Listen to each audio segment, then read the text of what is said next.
Steph and Lou, we are so honored to have both of you today. But because this is Marketing Happy Hour, I have to ask you both a very important question before we start. What is your go-to happy hour drink or just beverage that you guys like to sip on throughout the day, mornings, evenings, night, anytime? Clearly, I'm somewhat prepared, but not prepared because I'm drinking Earl Grey tea out of a Christmas mug, and it's October. So, like Target, I'm already ready for Christmas. Is it hot? Is it hot tea? It's hot. It's hot. It's this way you get the deep, dulcet tones of warm tea. Yes, I can tell. I'm just drinking. I'm down south, so I'm drinking iced tea. It is not bourbon. That would kill a horse if I tried to drink bourbon, this much bourbon, but it's iced tea. Fantastic. I have water and I also have a Devil's Foot sparkling limeade this morning, sipping on that. They sent us over some beverages, so excited to try that today. How about you, Erica?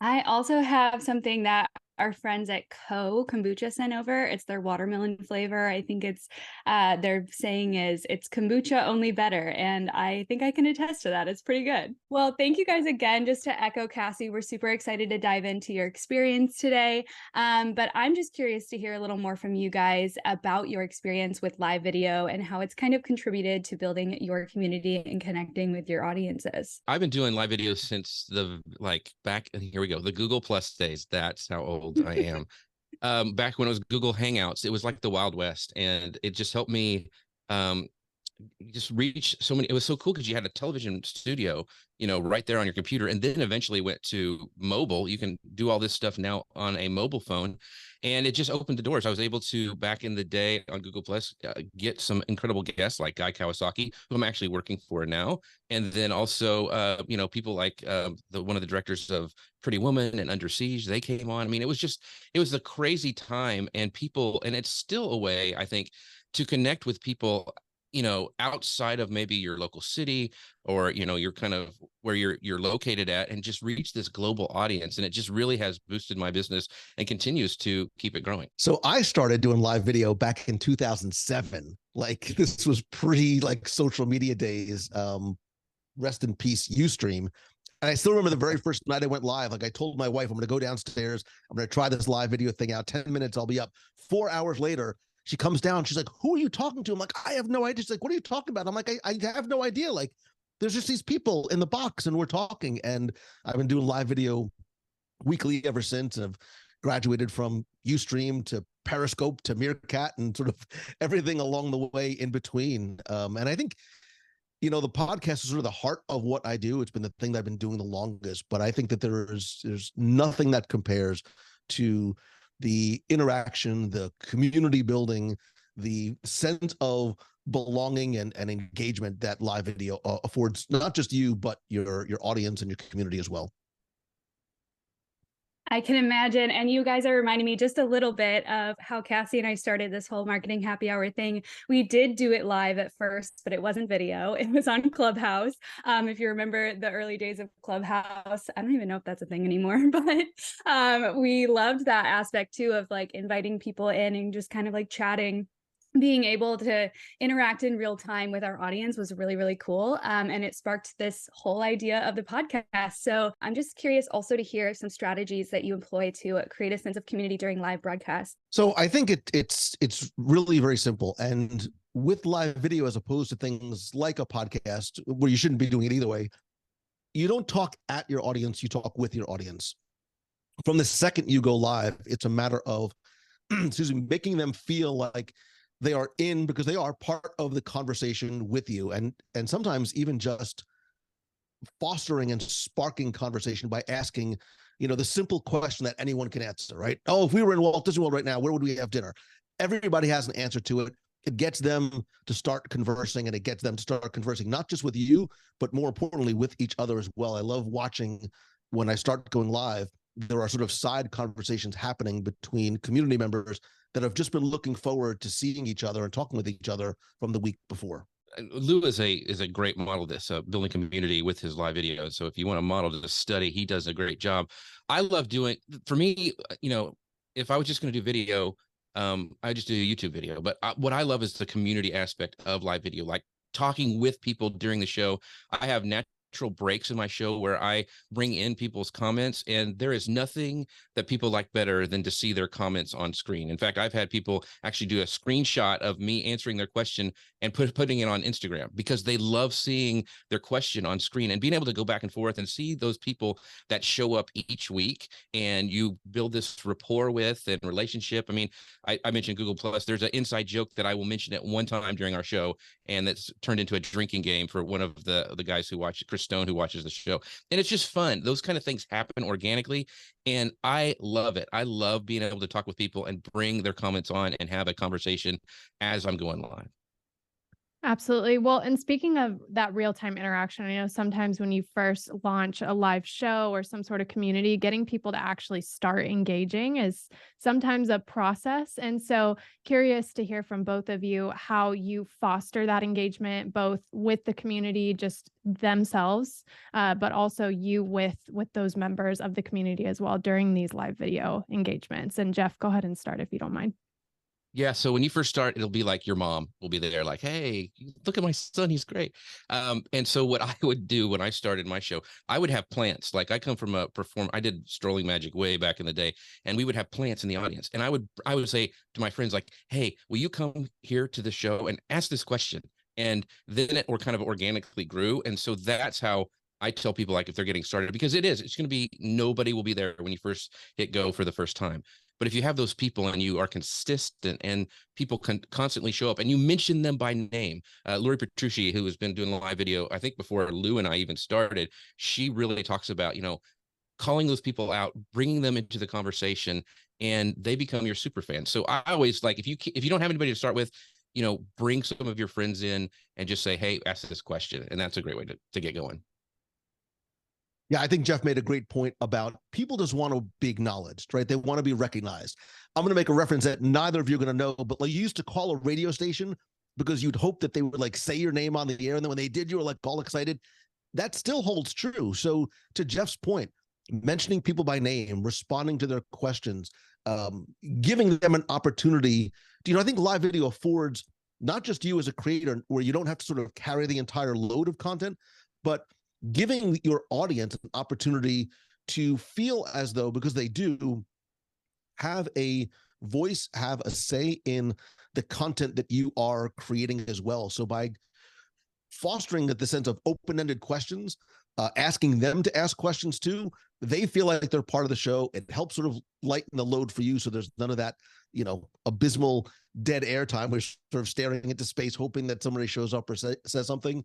But I think you're right. It's simple questions to foster engagement and to give them a voice. I think that people will stay on and watch the entire show with thinking that maybe their question will be answered or brought up on screen. So it also kind of helps with that, watch time when people are like, hey, Lou may pull up my question here in a bit and, maybe he'll get to it. And so that keeps them on. And then you make sure you try to do that as much as possible. Now, when you have a size of a show like Lou, he can't answer every question because there's just gazillions of people there watching him live, but he does make a point of calling people out.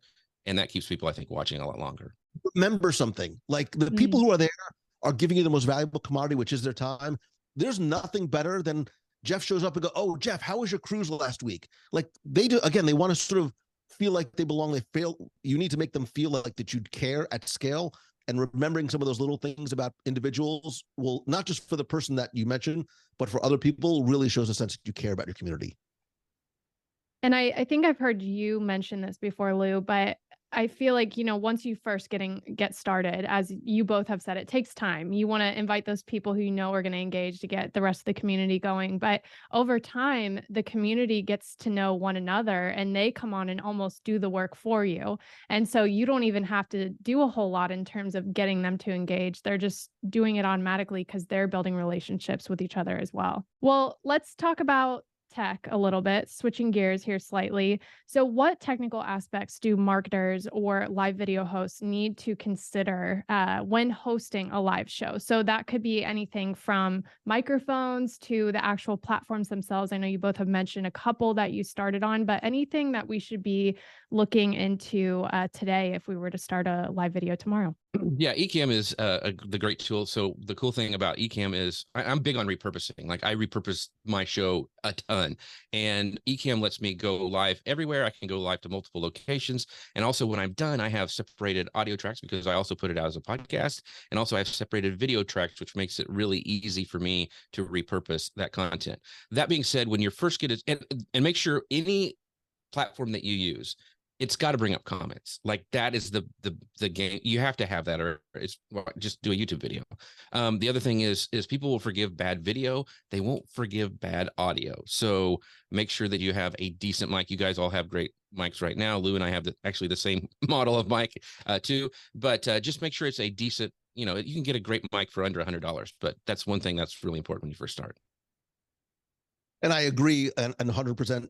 With everything that Jeff says. When you're broadcasting from desktop, I also broadcast live via mobile, right? I like, I talk about Walt Disney World. I'll be out, like, so tonight I'll be out, broadcasting from Fort Wilderness on my phone. Keep it simple. I think the simpler that you keep the tech, the better off that you will be. It could be simple as just using your wired earbuds just to make sure you have good audio. Use a simple sort of, mount on a tripod just to hold your camera somewhat steady. But don't overthink the tech, and don't let it paralyze you. I've seen way too many people be like, look, here's my $2,000 setup. And then they turn the lights on and it's just dead air. Like, focus more on the content, focus more on the conversation. And, people will be somewhat forgiving, but I would not let yourself go too crazy in terms of tech, whether it be investment or just complicated setup. Okay. So speaking of platforms for both of you, you mentioned the software that collects that video, but let's talk about output. So what are some of those platforms that you're actually projecting this video onto that's consumer facing? Like The Little Mermaid, I want to be where your people are. Like, that's where you need to be. So for me, my community really exists on Facebook. When I broadcast live from desktop with things like Ecamm, I'm able to simultaneously stream both to Facebook, which allows me to go to my page, my group, as well as to YouTube, which is great because you're reaching an additional audience there. Unfortunately, when I'm live on mobile, you can only pick one destination. There's no way to sort of multi-stream to multiple destinations. So Facebook is where my community lives. It's where I continue to direct people to. So if I tell everybody WDWRadioLive.com, that will take them right into the group, so they know that there's just that single location. Yeah, for me, I stream for the desktop mostly. I think there is a mobile thing that you can. It's weird with comments, and once again, I think it's Streamlabs. It's for gamers, but the comments thing is like, why do it if you don't have comments? So, but I go live everywhere, like Facebook, YouTube, LinkedIn, X, Twitter, whatever that is. And also Amazon Live, which is a whole nother platform that is a whole nother show. But I go live everywhere. And the cool thing is, because I'm using Ecamm with another service called Restream, I'm able to pull comments from everywhere. So if like Lou is watching on YouTube, I can pull it in. I can see that he's from YouTube, and I can say, hey, Lou, thanks for watching on YouTube, yada, yada, yada. And so that's really powerful as well. It used to be people like focus on one. Now with the technology, it's pretty much like Lou said, go where people are watching. Like, give them options, because some people do. They'll pull up Lou full screen on their television at home because they can watch that on their YouTube app. We're talking a lot today about, how to get started, good strategies for live video. I'm curious to hear how brands can kind of take live video and get started with that and connect in their community in that way. If there's any practical applications of that you've seen before. A lot of our listeners are actually in-house marketers at brands. So I'm trying to figure out how we can get them to get started on live video today. I could talk about this for hours, but I promise you I won't. I think for brands, and I'll sort of keep it as simple as possible, I think doing live video does two amazing things for brands. One, it humanizes the brand, because now you have a face behind whatever this sort of corporate logo is. I understand that there's an extension of trust in terms of deciding who that person is going to be, but people fall in love with, a person. They don't fall in love with a logo. And I think it also, from a content perspective, allows you as a brand to let them peek behind the curtain, give them access behind the rope. Show me what it looks like in the kitchen of your restaurant. Give me an interview with your CEO. Show me what the production facilities look like. Give me a sense of trust and access as your consumer, as hopefully your fan and evangelist, by giving me access to something that I wouldn't have otherwise, and being able to do it at scale via live video. Yeah, I can give you a couple of just examples, and it's not just because they do the software, but Ecamm has a great brand, like how they use live video with their brand, and then they transfer that into community and community building. So they have an incredible Discord channel, they have incredible Slack channel, they have Facebook groups, and the way they empower their community is amazing. And I think live video, just like Lou was saying, lets people see the brand's, the real face of the brand, but also it gets that community started and building inside of it when they can see those people. And then you can have so many different things. You can partner with other people. You can, bring in other experts in your industry. There's so many ways that a brand can use that to elevate their community across all these different channels. Yeah, that's excellent. And that's one of the things that we stress on this show all the time with the guests that we bring on.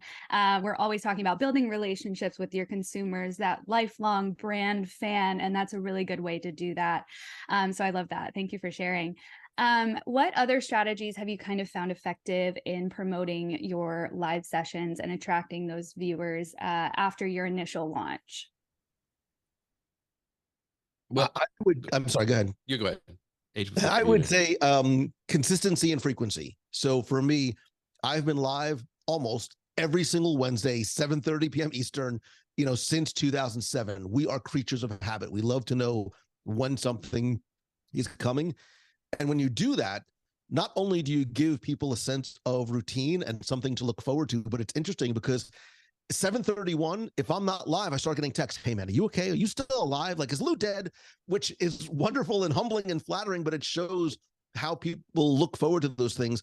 I also like, especially for a special event, I'll create a Facebook event, broadcast that out, make sure I send it in my newsletter, which also just happens to go out early on Wednesdays as a reminder of it. But then still continue to, I know I don't go live in the event itself, but I still go live on my Facebook page and group. But people sometimes need those prompts and reminders, especially if you're going to do something special or from a different location, etc.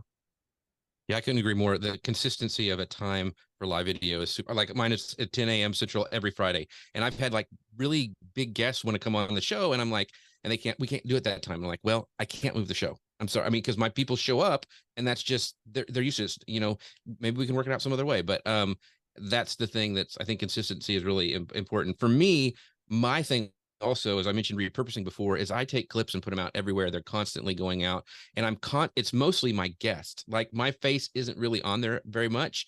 And so what that allows me to do is, like, one, my guests really know that I'm going to promote them when they're on my show. And it also helps me get better guests because they know that this is going to happen, and they see all the times that those social clips are going out and how much I promote them and the show. So that's kind of how I, am strategic about my live video process. Well, Jeff, speaking of that, I want to kind of dive a little bit further into repurposing. So you've already clued us into your process a little bit, but what are some of the ways, in addition to what you've already discussed, are you sharing out this content? And what is your process for pulling that content from your video? I've heard you do some great sessions on AI in the past about optimizing your content creation process. So anything you can clue in us on there, and then Lou right after Jeff, if you don't mind. So there's some amazing tools that now make repurposing so much easier and less time consuming. The one I go to now is Descript. That's the one I use for everything because it creates a transcript. I'm able to take all those just by looking at the transcript, what clips I want to do, how long they're going to be, and there's a process that I have that really I can take those and chomp them out, and I put them at everywhere.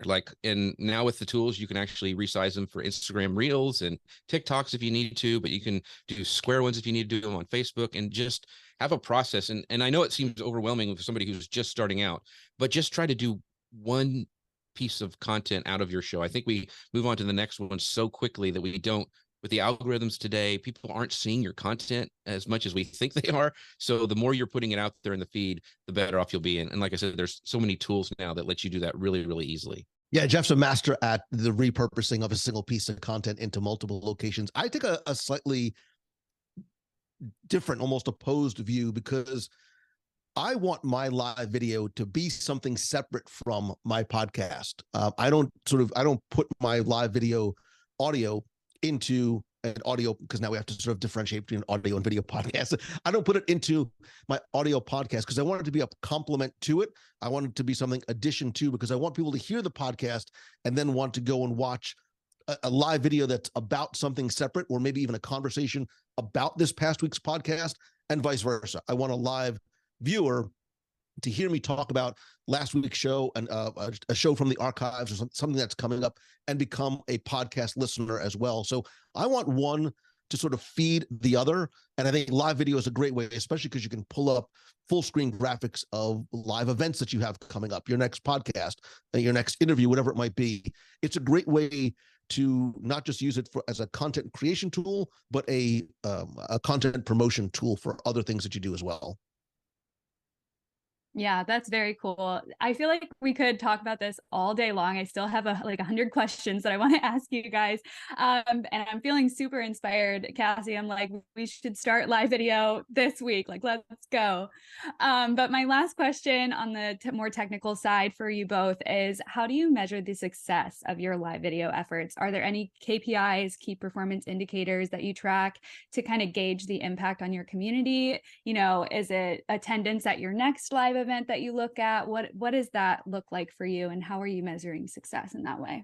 Jeff's gonna laugh because I say this for years. I'm not a numbers guy, and I really don't look and sort of check my numbers and say, why did I get 100 less viewers? I don't necessarily measure it that way. I measure it by, how did I feel about the show? What kind of engagement did I get? Look, I think that there's no better indicator than you getting an email from somebody finishing a show and then taking the time to email you and say, hey, I really needed that this week. I'm having a really crummy week, and it just made me laugh, made me forget about things. I really appreciate what you do. You can't put a value on that, right? Because that person represents 10 other people that maybe just didn't send that email, but it shows that what you're doing matters to them. You know that you now have not just a fan, but an evangelist. You know, hopefully you can keep them for life. Certainly the numbers matter because you want to sort of make sure people are watching, but, we also have to battle things like the algorithm and, what works and doesn't work and things like that too. But I don't let that necessarily be a barometer of, quote unquote, a successful live video or not. Yeah, Lou said that he's not a numbers guy for years, so I knew he was going to say that. And it's just, it depends on the platform. Like YouTube's different than Facebook and all the different things, but I would say it's the engagement for me. Like I want to see engagement. I want to see comments. I want to say when you get to the point where you can ask a question and you see people answering that in the comments, to me that's like you've got it made. Like you've got an audience. You are able to talk back and forth. That is really, really cool.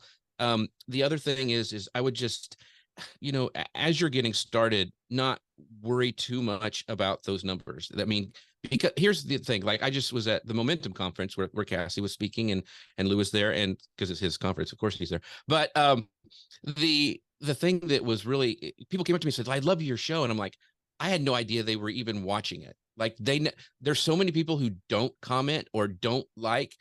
When you're able to finally meet them and they start coming to you, like, oh, this is great. Like I have this whole audience that I don't know. And then becomes the thing like, okay, how do I get them to be inside the community and participating? So there's a whole nother set of questions there. But I say engagement for me is the biggest metric that I kind of track. And keep it just very quickly too. Don't get obsessed by that number of people that are watching live, because the number of people that watch on replay and then hopefully can come, because the difficulty with live video is not everybody can make it when you're live, right? Maybe you can't make it at 10 a.m. East Central for socialmedianewslive.com. But you do have that ability to now promote the replay to other people and then hopefully encourage them to come next time you're live. Thank you both for that. Well, let's talk about the future of live video. Where do you both feel like live video is headed? Any emerging trends that we should look out for? I know we already teased AI a little bit, but just share what you're thinking for the future and some of the things that you both are going to be looking out for. Jeff, if you don't mind kicking us off. Yeah, so I'm excited. So one of the things I think, if you are a podcaster or a live video person, I think it's the safest place right now. It's going to be a really long time before AI can come in and answer questions and have those, like Lou was saying, you know that somebody went on a cruise with you and you can mention that. AI is not going to be able to do that. I think once going back to your brand question, I think that's great for brands. Like if they can go live and come on there and talk with people and build a community, that's pretty cool. Because right now, when you get an email or you see a comment, sometimes you're like, is that AI or is that, really Cassie? I mean, I don't know, and it's, I think that's going to be even more in the future. But going live, having a podcast, that stuff where you're in somebody's ear or on their screen interacting, I think that is really, really kind of a cornerstone that brands and businesses really need to focus on because of the cool things with AI. And I already mentioned the tools now. It is so much easier to write show notes, send out emails, all that stuff, the little stuff that most podcasters and live video producers don't like to do. It's a lot easier now to have those little pieces of content you can send out to get your audience listening or watching your show. So I think the future is right now. And what I mean by that is this, because there's two things that are sort of happening right now and have been part of live video that I love. One, and I hate the fact that authenticity has become a marketing buzzword, but there's no more authentic medium than live video. What I love about live video is that I can screw up and I can't go back and try and fix it 500. I stink at making videos because I go back and record a 15-second video 400 times because it's just not right. Whatever happens, happens. And I think your audience loves and appreciate that because they see that you're human. They see that you make mistakes. The mic doesn't work. The lights are off. It doesn't matter. I think that helps to form a real relationship with the people that are watching. And two, like things like Ecamm, there are so many other tools available to help continue to foster engagement. So when I'm broadcast from desktop, there's some apps that you can use that allow you to run on-screen contests, polls, word search games. I play a lot of games like with my audience, which again is not just you being a talking head, but allows them. It's very participatory. There's a leaderboard. I can give away prizes at the end. Continue, because look, if we're talking algorithms, that's what Facebook wants to see, right? That's what you do. They want to see meaningful engagement.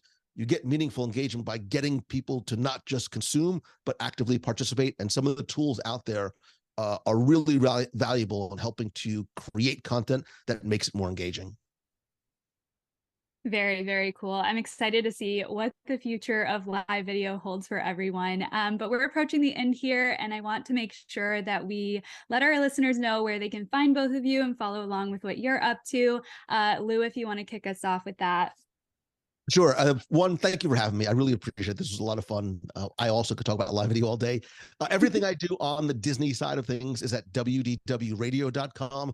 Everything I do on the business and coaching and speaking side is at LouMongello.com, and I'm at Lou Mongello on all social. Yeah, thanks for this is so much fun. Like I said, like Lou was saying, we could nerd out about this all day, but you guys can find me. I do the show of Social Media News Live every Fridays at 10 a.m. Central, and you can just find that at Social Media News Live. We're everywhere. And I'm Jeff C, and that's spelled S as in Sam, IEH, I before E, especially in C. That's how my mommy told me to say it. So yeah, I'm everywhere on the socials with that name. So just find me anywhere, hit me up.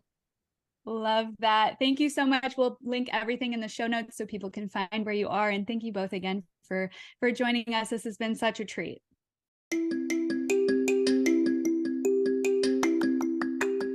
We are so excited to share that our first ever free Marketing Happy Hour digital resource is now available.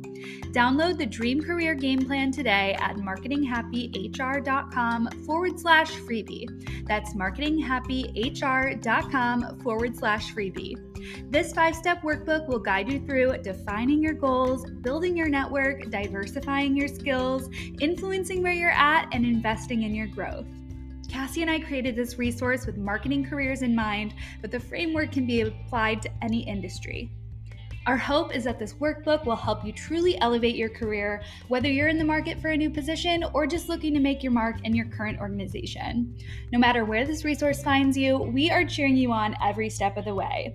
So go check it out at marketinghappyhr.com/freebie to download and make your career dreams come true.